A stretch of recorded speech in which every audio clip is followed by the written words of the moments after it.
Medyo yung mga hindi nakakakita sa akin, ay hindi ako makita. So medyo tumawid-tawid kayo. So you can see my face. Anyway, there are two screens where you will see the PowerPoint presentation. And don't bother to take photo of the slides. We will give you the PowerPoint presentations and the script. Why? Because this will be a standard presentation for the Office of the Undersecretary for Administration strand. So yung mga taga-YFD, yung medyo pamilyar na sila dito, but this is the updated one, no?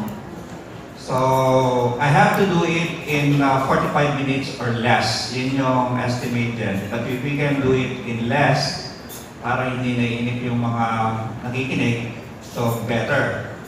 Pero I'll try my best. Now, there's a script that I will just read, but of course, minsan, you have to do some ad-lib. This is being done because the Office of the Undersecretary for Administration believes that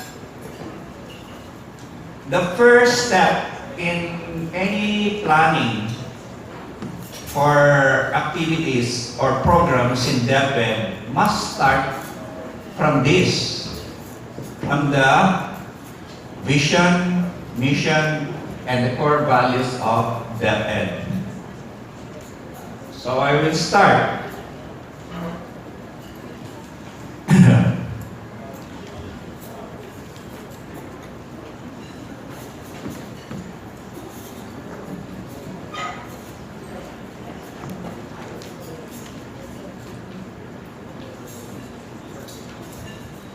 Okay.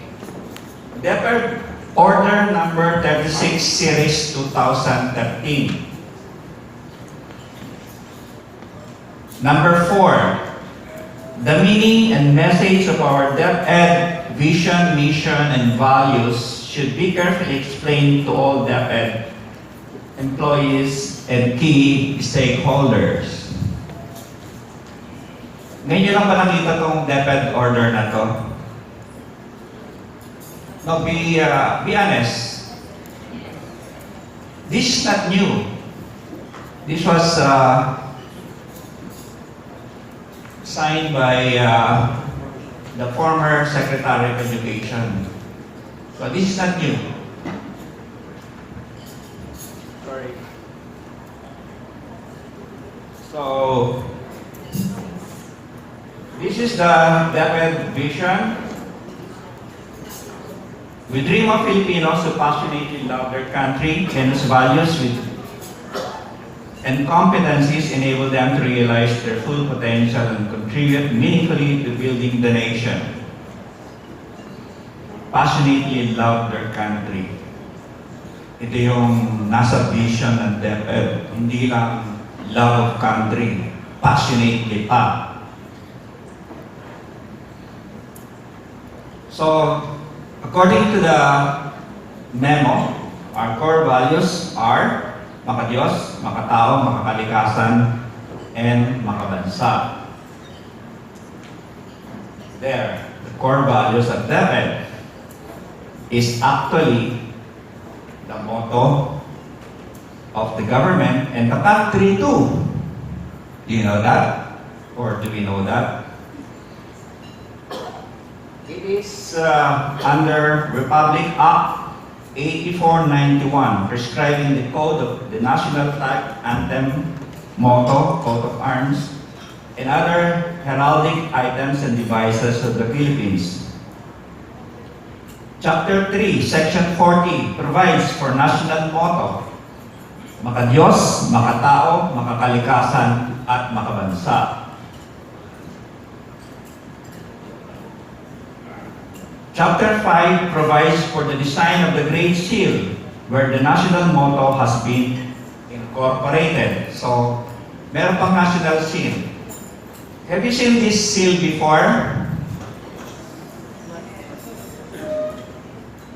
This being used by the documents of the President of the Republic and other authorized usage of such seal.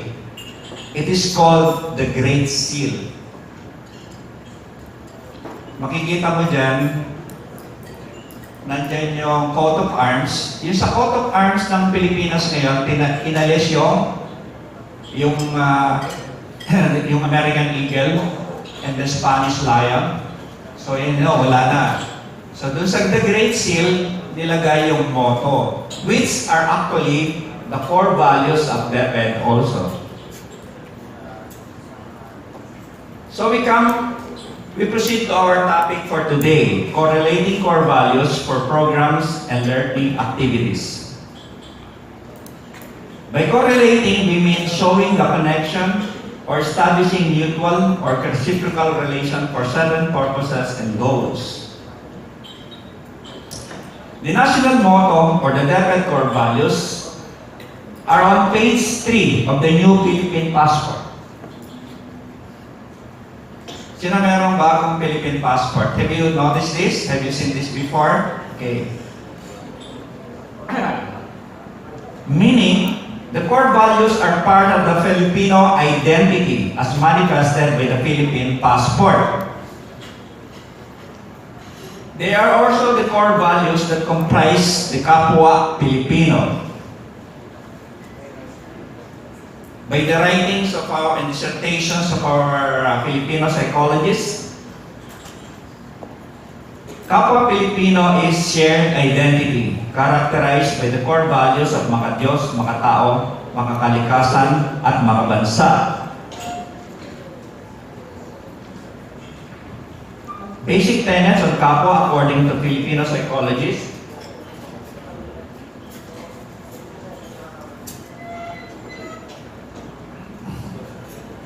Kapwa Filipino is a shared identity, characterized by the core values of makadiyos, makatao, makakalikasan.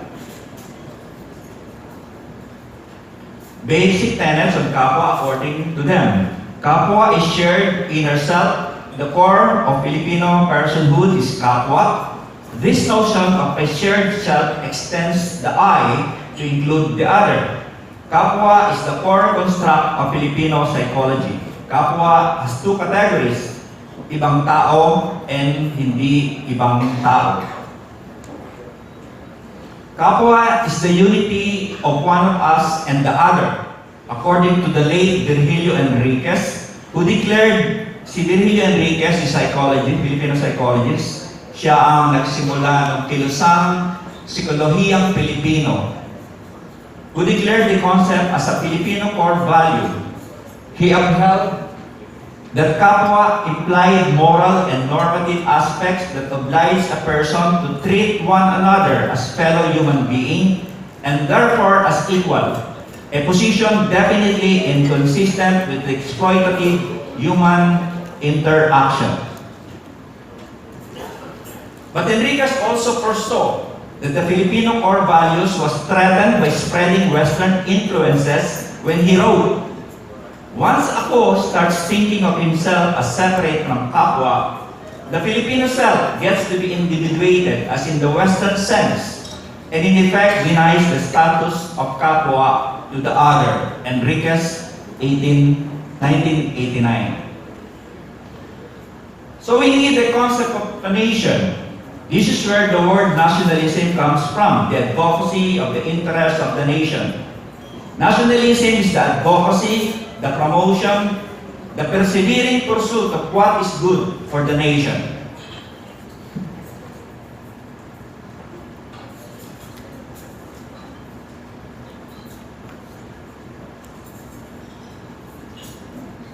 The new Filipino nationalism, makabansa, characterized by the fervor to free the people from poverty and guided by the core values of makadiyos, makatao, makakalikasan. The bansa o makabansa, as used among the core values promoted by DepEd and government, can only refer to the bansang Pilipinas. as defined by the Constitution. Makabansa, therefore, forms the heart of our new Filipino nationalism.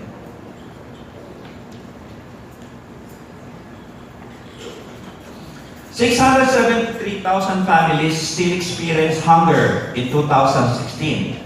Again, the new Filipino nationalism, or makabansa, that can truly unite the country is characterized by the fervor to free the people from poverty. Kaya may mga concept tayo sa education ngayon ng walang iwanan, no? Education must continue. Ito yung ina-address niyan, yung poverty. The correlation of core values must strengthen the foundation and provide the guides for all efforts to achieve that. So what is the difference between nationalism and patriotism? The big difference is patriotism involves sacrifice. So kung magtatanong tayo, sino ang mga example ng patriots? Huwag na tayo maghanap ng mga nagpapakamatay o nagpapabaril sa luneta. Ang mga teachers, the sacrifices that our teachers make so that no school-age child is left behind, which in education qualify them as patriots. Etong picture na to, picture na isang teacher, naglalakad siya 3 kilometers just to reach 3 students. Can you imagine the sacrifice that she undertakes? Kapwa Pilipino with shared identity of being makadiyos, makatao, makakalikasan, and makabansa is what Filipino nationalism stands and struggles for. It is in this struggle that sacrifices are made.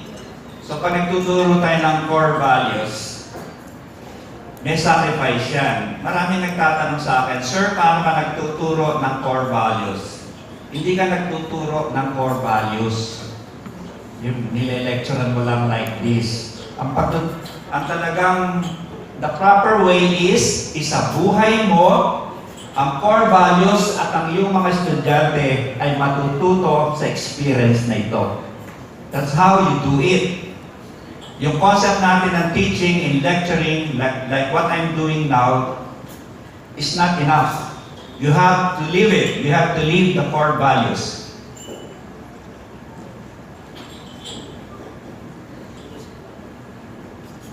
The Youth Formation Division has introduced in its trainings the discussion of core values with historical perspective.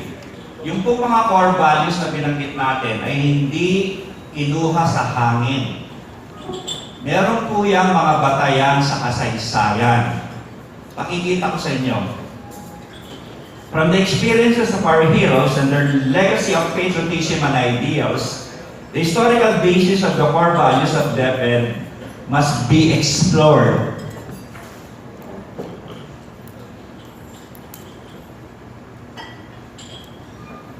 At the start of the discussion, we asked the trainees or audience, sino ang naiisip inyong bayani kapag binanggit ang pagiging makadiyos?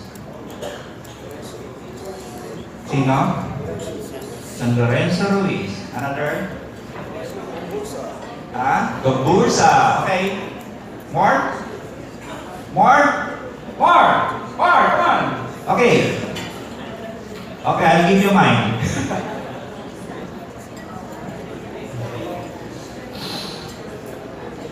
Don't worry.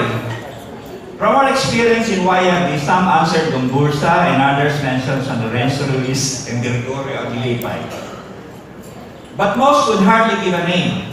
Most would hardly give a name when you mention the core value of makadiyos. Parang hindi makakadiyos ang ating mga hero. It was a rare moment when one mentioned Andres Bonifacio in relation to the core value makadiyos. Mahalin mo ang Diyos ng buong puso. This is the first in the rules or value ethics that Andres Bonifacio incorporated in his Decalogue. Decalogue was a list of 10 commandments for the members of the Katipunan. Since the Katipunan was the core of an emerging new independent bansa, The Decalogue of Bonifacio was the early stage of lawmaking for the bansa.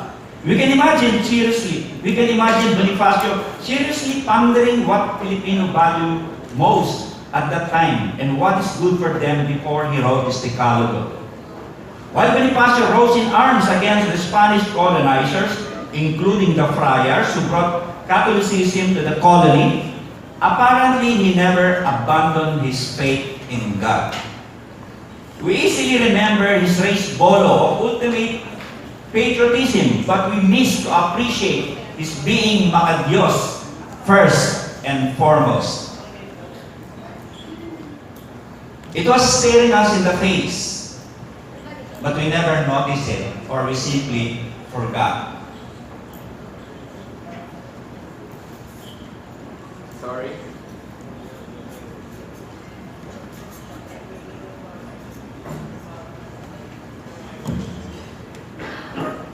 Still from Decalogue, second in the list.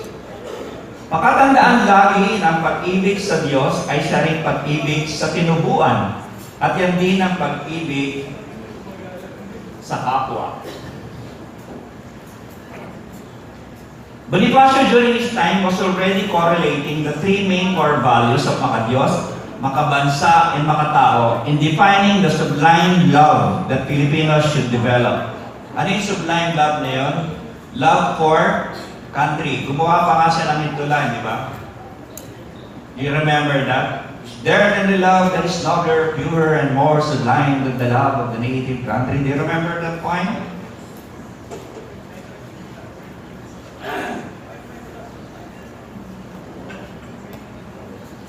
Dr. Penelope Flores, Professor of Education Emeritus at San Francisco State University, wrote that it was the 1896 revolution was also the beginning of the recognition of the identity of the Filipino, no longer Indio. Filipinos began to see themselves as a nation and aspired to fight Spain as a nation. Earlier, revolts had been attempted to redress specific injustices. This time, the people stopped looking at Spain as the mother country and considered Filipinas as their motherland or inang bayan. Dr. Flores also wrote that it was Bonifacio who first translated Rizal's "Mi Ultimo Adios" into Tagalog. So si Bonifacio nakakapagbasa ng what? Espanyol. Kasi the original "Mi Ultimo Adios" was written in Spanish. So nakakuha siya ng kopya, tapos translate niya ito in Tagalog. Ang sabi sa akin ng isa, sir, baka English ang kanyang translate. O, hindi nakakabasa naman siya ng English. Therefore, ano siya? Kahit na hindi mataas ang pinag-aralan ni Bonifacio, educated siya. Either by himself or by other means. Nakakabasa siya at nakaka-translate nga eh. At marami siyang nagsulat. So pag sinulat niya yung Decalogue, hindi tsamba yun. Hindi tsamba. Pinag-isipan niya yun. Makikita natin ang similarities na yan sa iba pang mga sumulat. Alam niyo ba na Katipunan already numbered in millions at that time? Ang estimate nga 5 million eh. Yung nasa sakop na ng mga Katipunero at that time, in 1898.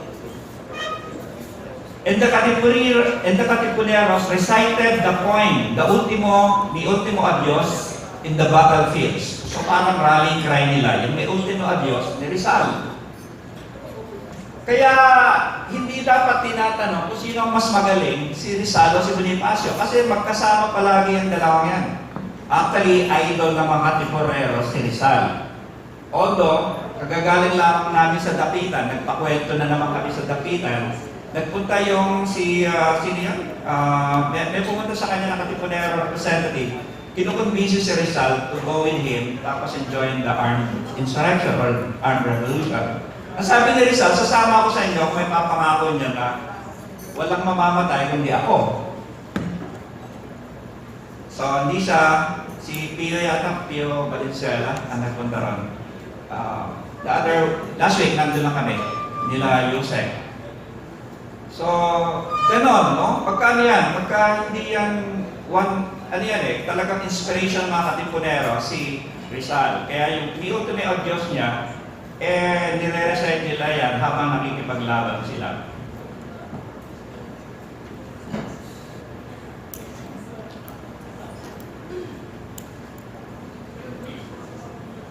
Si Mabini ay nagsulat din ng kanyang parang decalogue. Ang tawag niyan the True Decalogue or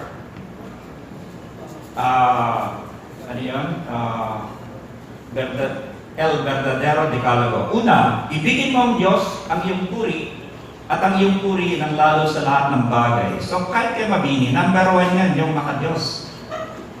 So hindi lang si Bonifacio. Pati yung version ng Decalogue ni Mabini, number 1 pa rin yan. The core value maka-Diyos was also number 1 in Mabini's own El Verdadero Decalogue or True Decalogue. Mabini was closer to the Aguinaldo faction of the Katipunan and wrote his own version of 10 Commandments for members and their constituents to follow. Ika-4, sa ika-4 niya, sabi niya, ibigin mo ang iyong inang bayan, ikalawa sa Diyos at sa iyong puri, at higit sa iyong sarili, sapagkat siya ang nakaisa-isang paraisong pinaglagyan sa iyo ng Diyos sa buhay na ito. So even Mabini was already presenting the hierarchy of core values. Diyos before inang bayan before sarili. Teka, sarili, hindi ba yan yung baka sarili? Yung question na, paano magiging makatao ang sarili? Akalain mo, sinagot na rin ni Mabini yan. Sinagot niya.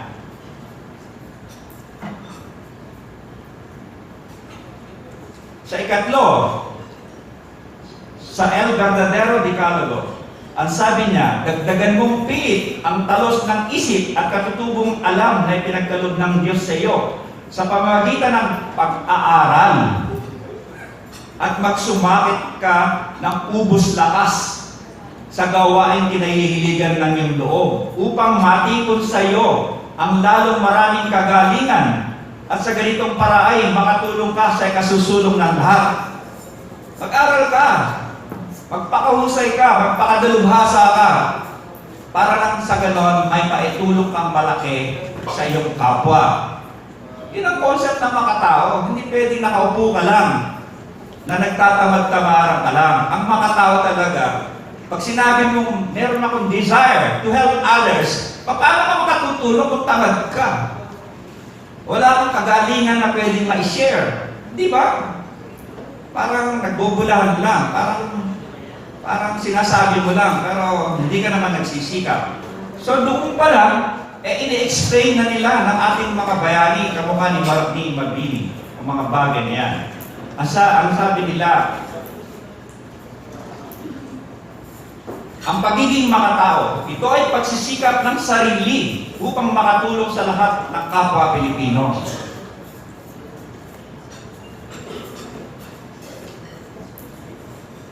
Mabini was a great statesman. He knew what Filipinos value most that would guide them in bansa building. He was already describing what Filipino nationalism and Filipino democracy should be.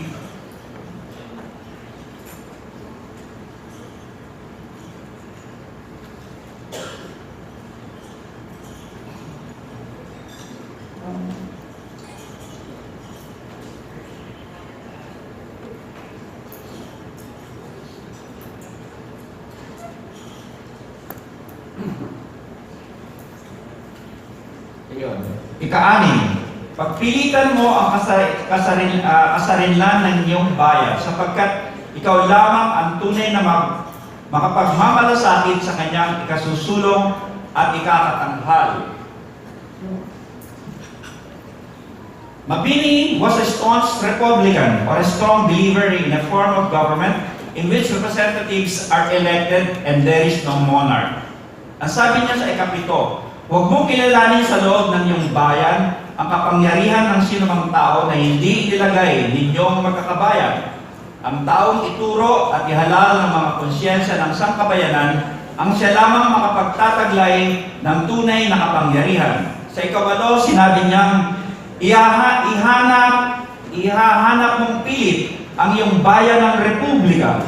Yaon baga ang lahat ng namamahala ay palagay ng bayan. Yung palagay yung nilagay, yung niluklok o binoto. At huwag isipin kailanman ang monarkiya, ang pagkakaroon baga ng hari, sapagkat ang hari ay walang binibigyan ng kamahalan, kundi isa o ilang angkan lamang.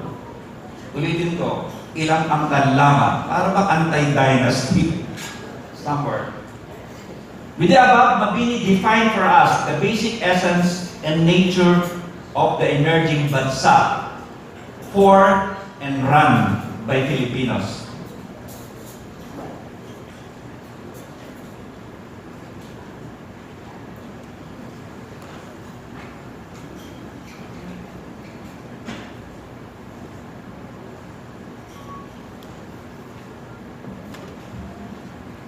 This is a quote from Humberto Campo, a columnist and historian. Ang sabi niya, "It is unfortunate that Mabini has been reduced to a disabled man in a wheelchair because many of his writings remain relevant over a century since they were first written.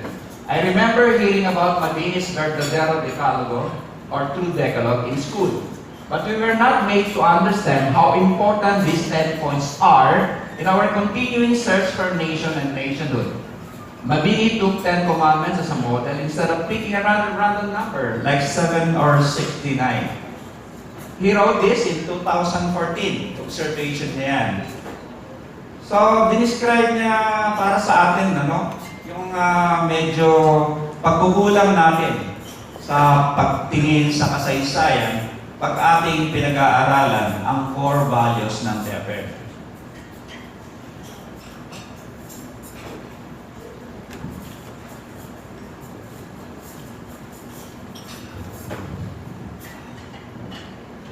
This is the original document signed by Andres Bonifacio, also known as May Pag-asa, Pangulo ng Haring Bayan, Katagalugan, may tayo ng KKK at unang naggalaw ng paghihimagsik, appointing Emilio Jacinto as Pangulo Hukbo sa Daong Hilaga ng Maynila. Jacinto represented the army of the emerging bansa, and the army is one major component of a state's sovereignty. It is the army that enforces the rules and the law that will govern. Jacinto wrote the Kartilya ng Katipunan, and Bonifacio thought it was better than his Decalogue, and so he adopted it. And number 1 in Jacinto's Kartilya is still the importance of banal na kadahilanan, makadiyos or value in life. He did not use the term Diyos, but the essence of the core value of makadiyos was apparent.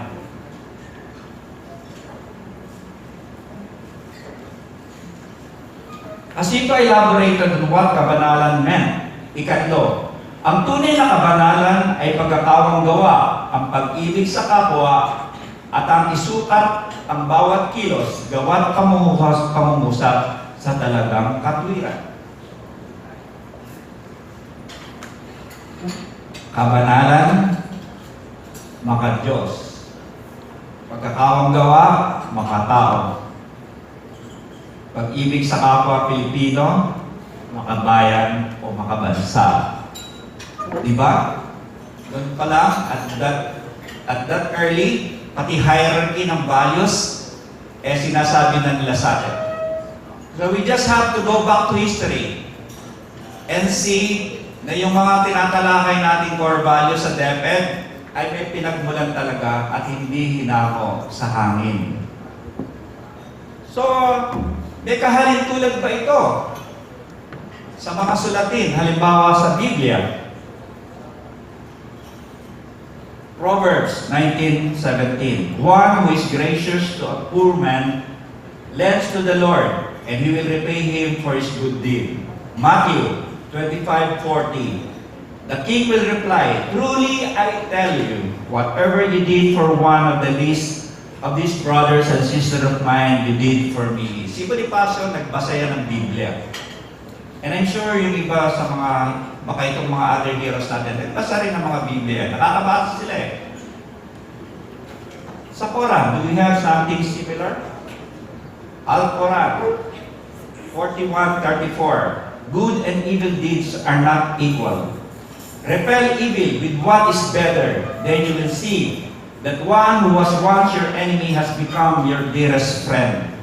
Al-Quran 16:91. Indeed, Allah enjoins justice and the doing of good to others and giving the kindred and forbids indecency and manifest evil and wrongful transgression. He admonish you that you may take heed.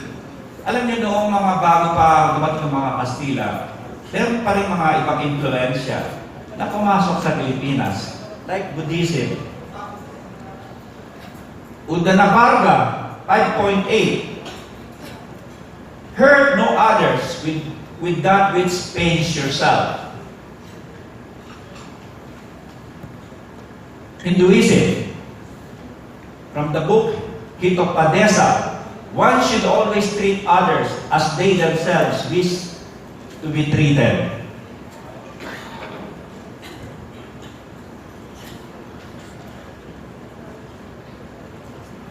Confucianism, Analects 15:23. What you do not want done to yourself, do not do to others. That's the golden rule, di ba?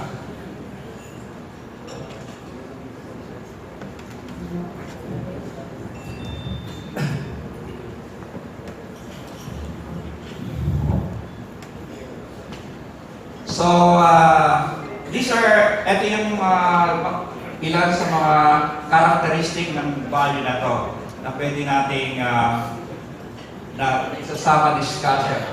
Maka-Diyos is actually a value based on belief in Supreme Being. Hindi ka pwedeng mahirap yata maging maka-Diyos no, pag wala kang belief in Supreme Being.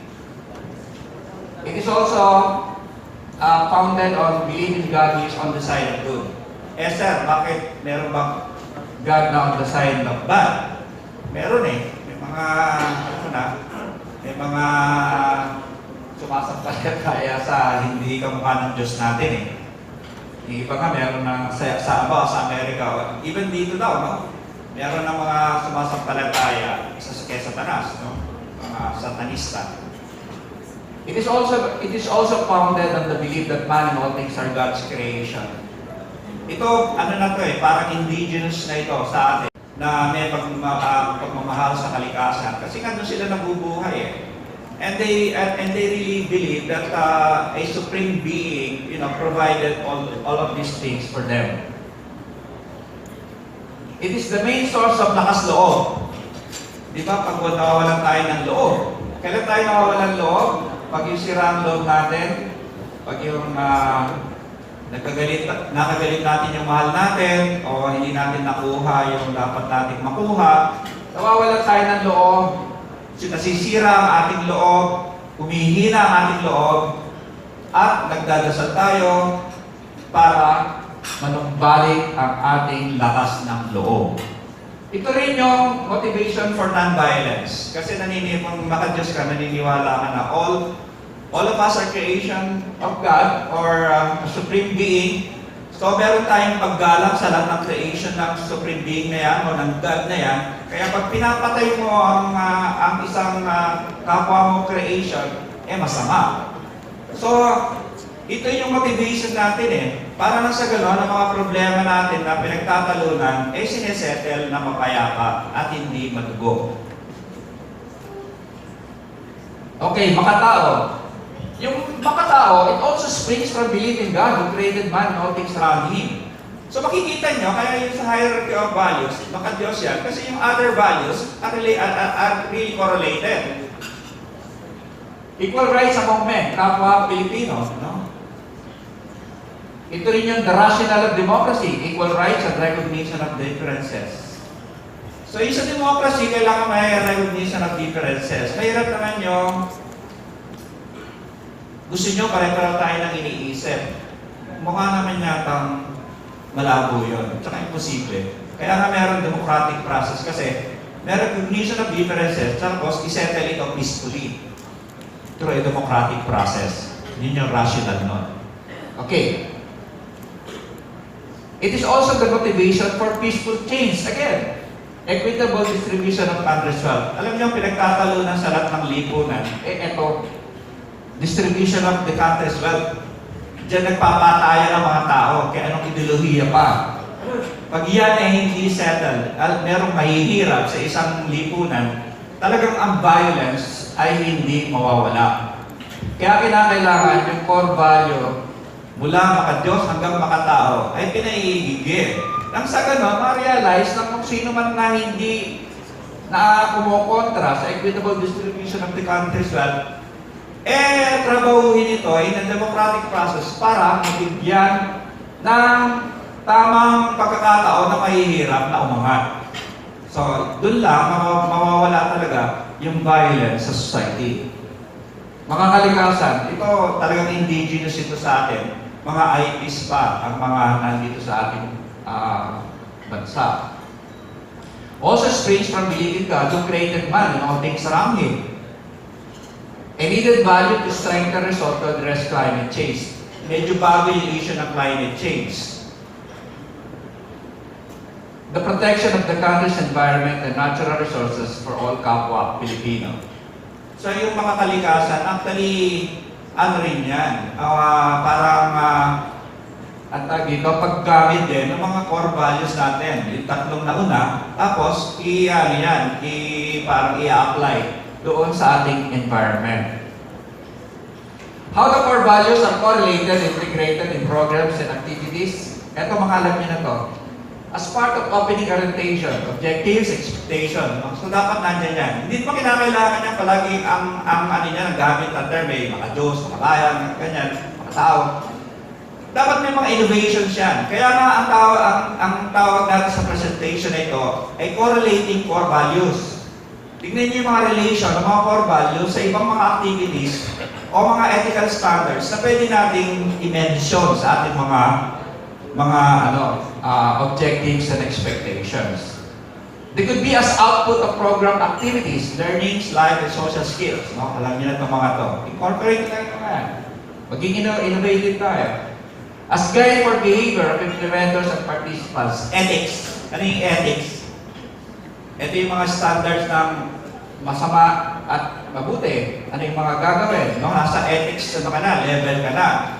Kaya halimbawa, yung mga dekalogo, nasa level na yan ng value ethics. Mula doon sa mga recognition nila ng what are important, kung what are valuable to Filipinos, gumagawa sila ng rule. Mahalin mo ang Diyos ng buong puso. Hindi lang paniwalaan, kundi mahalin mo, parang utos. So, meron ng ethical, meron ng ethics. So, value ethics ang tawag nila dyan. As determinants in planning, vision, and mission. Doon sa USEC, doon sa strand ni USEC Alain Pascua, gusto niya na incorporate palagi sa ating planning ang consideration ng core values. Kasi yan naman talaga yung pinagsisimulan ng lahat natin sa DepEd. No, nakita niyo naman yung statement of VMV, Vision, Mission, Values. Unang-una palagi yan. Misa corny, no? Pero kailangan natin ulit-ulitin yan to remind us. Okay. Etong sunod-sunod na mga litratong ito, ito yung mga nahuhuling shabu, ganyang karami. Bago lang yan, mga 2017, 2018 lang itong mga litratong ito.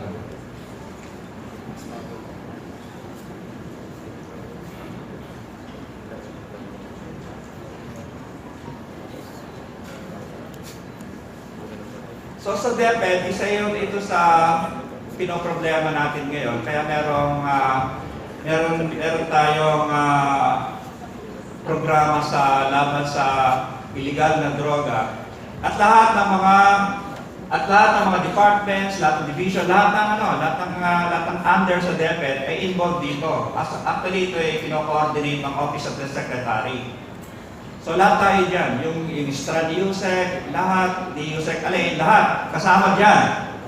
At doon sa policy statement ni Secretary Briones ay nakalagay, in this regard, we want the core values of makadiyos, makatao, makabansa, and makakalikasan to serve as the basic foundation of our information programs and activities to effectively counter the appeal of illegal drugs. Kaya ngayon, sa mga ginawa in the past na mga series of anti-drug abuse training and workshops na conducted by the Health Department, Health Division, and Office of the Secretary, yung core values ay inaano na rin, ini-incorporate. Kasi yung panlaban talaga sa appeal ng drug abuse ay nasa isip. Nasa isip talaga yan. Kaya dyan ilalabanan yan. Dyan ka naglilay ng foundation na panlaban dyan. Paano gagawin yan? Yan dapat workshop. Pero ang palaging basis yung ating core values.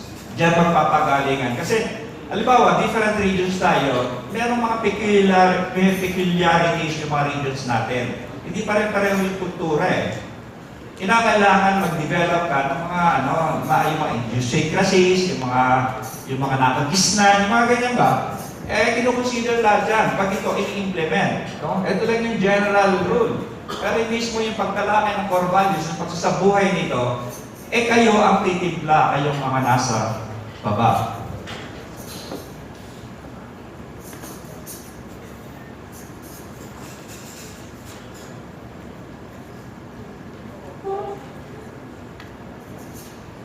Sorry.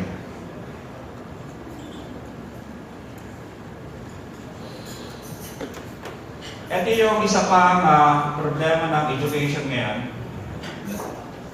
Ideological challenges of extremism in information. Yung sa kaliwa ay kinuha ko sa internet. It is a picture taken in a NPA camp. Yung nasa kanan, ako kumuha niyan. Litrato yan ng mga learners natin who attended the Nation of Heroes. It's a big event in Negros Island. Ang nag-participate dito, more than 4,000 learners. Ang tawag nila sa activity, sa multi-activity event, ang tawag nila Nation of Heroes. Di ba? Di ba?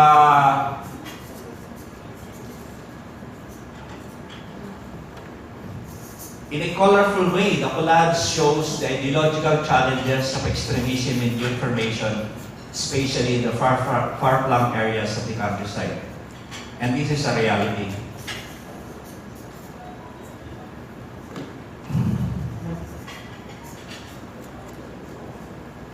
The ideological challenge is basically competition between sets of fundamental values. A set of fundamental values is one basic component of an ideology. Any other components? Concept of society, alternative future, and a program of government or program of action. Sa DepEd, nandun tayo sa level ng competition sa set of fundamental values.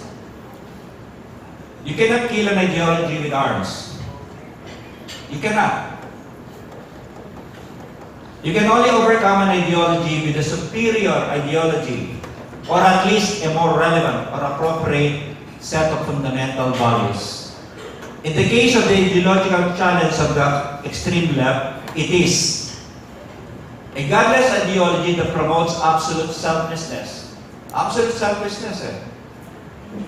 Sabi ko nga dun sa isang kasama kanina, huwag niyong sisiraan yung, kasi nasa si Jamie, nagkakila Jamie yung babae na nahuling NPA. Sabi ko, huwag kayo sumama dun sa, kasi mga nag-compose eh, sinisiraan yung bata.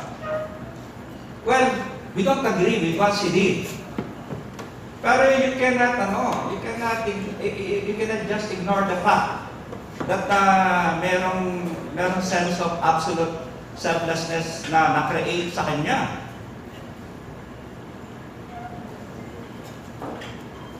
So Israel's ideology that promotes absolute selflessness versus the new Filipino nationalism founded on the core values of maka-Diyos, makatao, makabansa that should build a comparable commitment.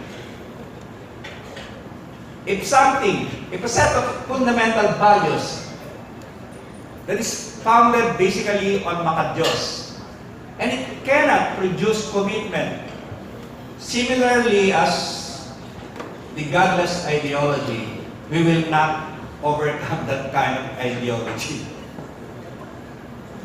Kaya malaking challenge sa DepEd. Ang mga learners po natin ngayon na hindi na millennials, nakakamali kayo. Nasa Z generation na tayo. Z, ang layo eh. Bisa narinig ko pa yung pinoproblema nila, millennials. Kayo po yung millennials, karami sa teacher natin, millennials. Pero yung learners, Z generation na yan. Double wired. Kung wired yung mga millennials, mas wired dito. Mas mabilis mag-isip ang ating mga learners ngayon. Never underestimate them.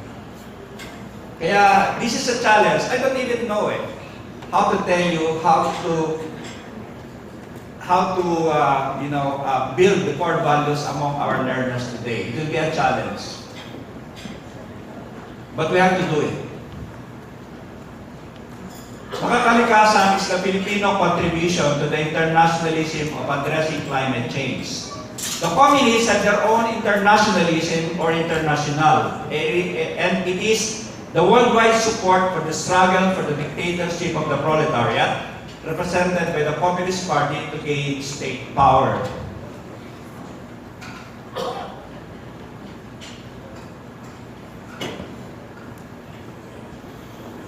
So the ideological challenge of extremism requires tit-for-tat approach, addressing primarily a set of fundamental values with historical perspective, a vision of the future, and democratic way of changing and building society and country. I just gave you two samples. It's a drugs, saka yung challenge of extremism, where our set of fundamental core values will play a major role. That is why we are sharing this presentation and the script, and you can get it from the Secretariat. The purpose is to use it and try to see how people, react.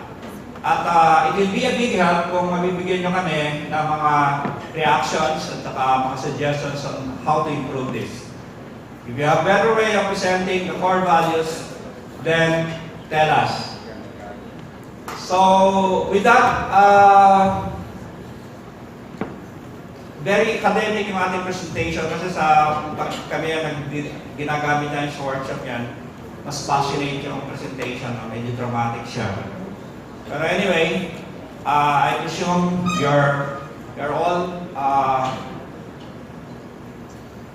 very conscious of the fact that we need to be serious about this. We have to be very successful in the coming months. A lot is expected from the Department of Education in the area of drug prevention, drug abuse prevention, and the challenge of addressing the challenge of ideological challenge of extremism. So there. Thank you very much.